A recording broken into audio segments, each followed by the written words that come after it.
Bamako, la capitale du Mali, est l'une des métropoles les plus attractives de l'Afrique de l'Ouest.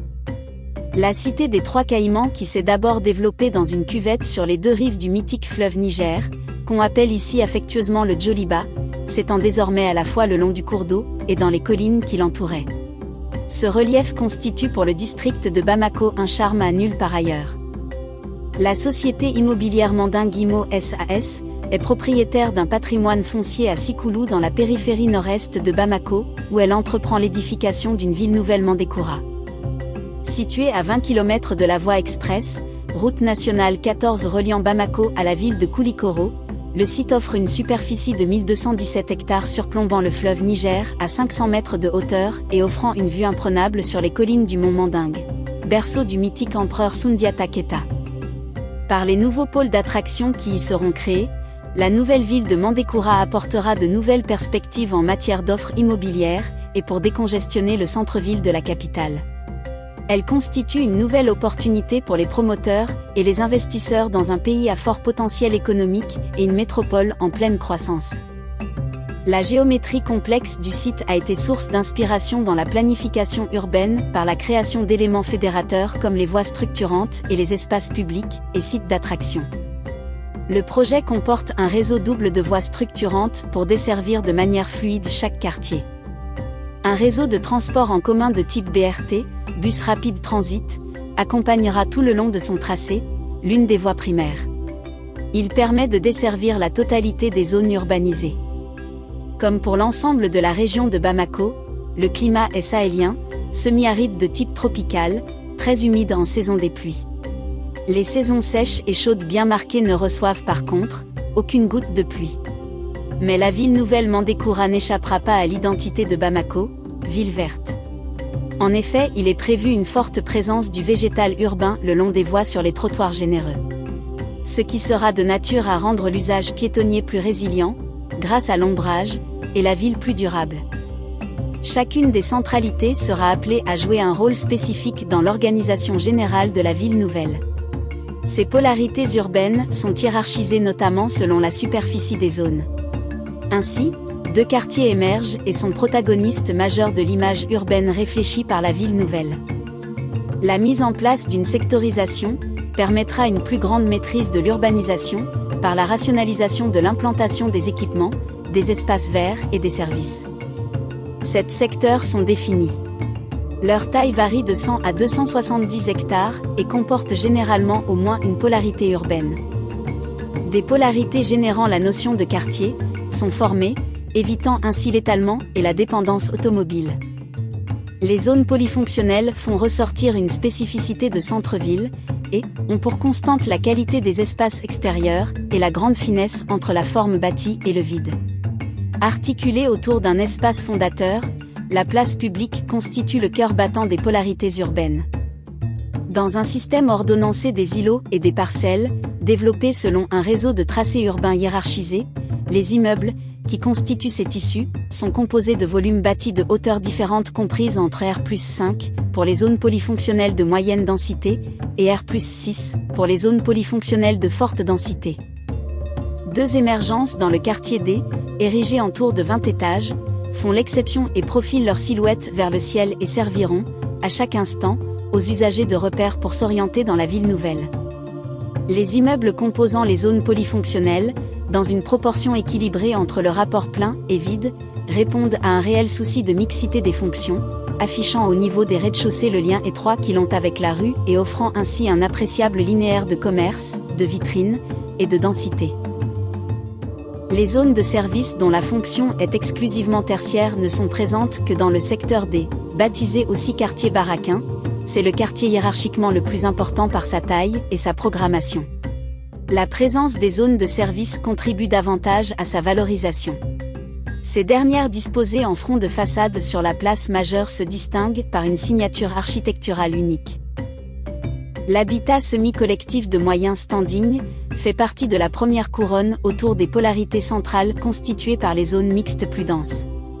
C'est à partir de ces zones que la ville se spécialise, en arborant une fonction unique.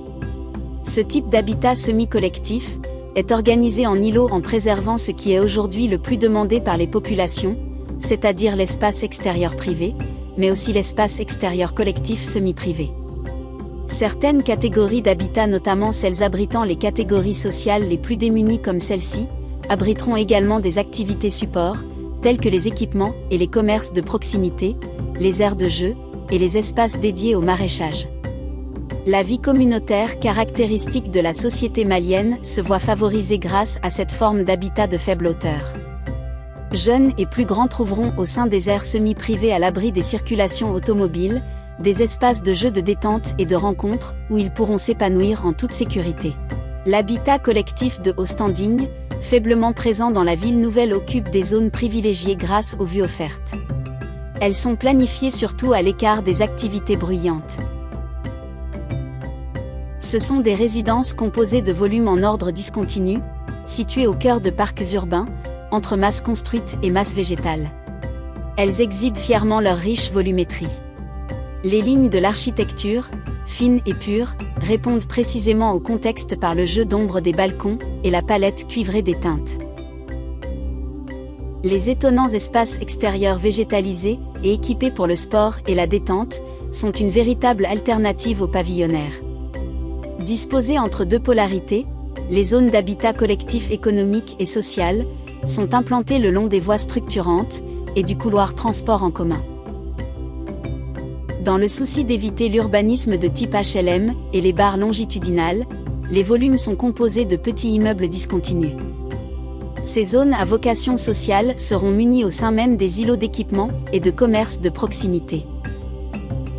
La ville nouvelle offrira tous les services afin de minimiser les déplacements vers la capitale.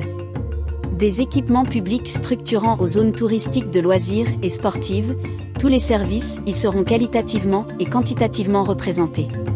Ainsi, les polarités principales accueilleront le centre hospitalier au sein du quartier Nianikura, la grande mosquée et le pôle universitaire, quartier Baraquin, le grand marché, quartier d'Okura, et le grand théâtre à Kukiabe. L'habitat individuel de moyen standing est composé d'habitations individuelles dont la superficie foncière est comprise entre 200 et 250 mètres carrés. C'est à la deuxième couronne de chaque polarité que l'on voit apparaître ce type d'habitat. Ces petites résidences, qui sont généralement à R+1, sont soit en ordre isolé, soit jumelées, soit parfois en bande continue.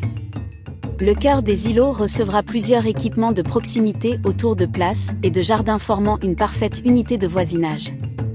La position en périphérie du périmètre foncier de la ville nouvelle, dont la topographie commence à présenter des pentes, ne manquera pas d'offrir une image captivante, charmante, de la ville quand on l'aborde à partir des voies d'accès. Les riverains qui occuperont les flancs de collines auront des vues imprenables de tous les côtés. Il est prévu environ 750 le nombre de villas de haut standing qui pourront être réalisées au sein de l'ensemble des parcelles. Ces résidences pavillonnaires ne sont présentes que dans les secteurs B et E. Celles qui seront disposées de deux parts et d'autre de la deuxième voie d'accès, elles afficheront une image flatteuse à l'entrée du site de la nouvelle ville. Souvent aménagées en cité-jardin, elles offrent aux habitants des espaces extérieurs de grande qualité et se caractérisent par la plus faible densité du développement. La taille des lots permettra aux acquéreurs l'aménagement de jardins opulents et précieux, ainsi que de belles piscines privatives. Nombreux au Mali sont les ménages qui privilégient la maison individuelle, pied à terre avec espace extérieur familial. Les plus faibles budgets sont également prévus dans l'urbanisation du site. Plusieurs parcelles situées notamment dans le secteur G, quartier Massinani, sont réservées aux catégories d'habitats sociaux.